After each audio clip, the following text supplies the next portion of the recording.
ey ayollar, opalar, singillar, erni siz mahkam ushlamoqchi bo'lsangiz, eringiz soat 5 da keladigan bo'lsa, 4 da tayyorgarlikni qiling.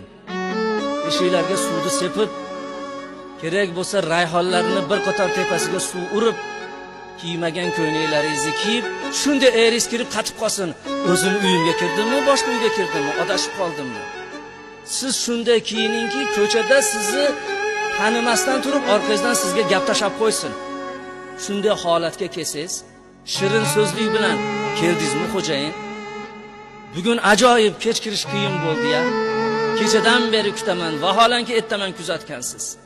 Oldiga shirin ovqatlarni qo'yib, hamma yo'lda muhayyo qilib, juda sizni sog'ingan edimda, Xudo bergan baxtli ekanman deganingizdan keyin uni siz ko'zini ham va butun holatini o'zingizga rom qilganingizdan keyin boshqalardan ko'ra o'ylanadi. O'libman, jannatga tushibman. Alhamdulillah. Demak,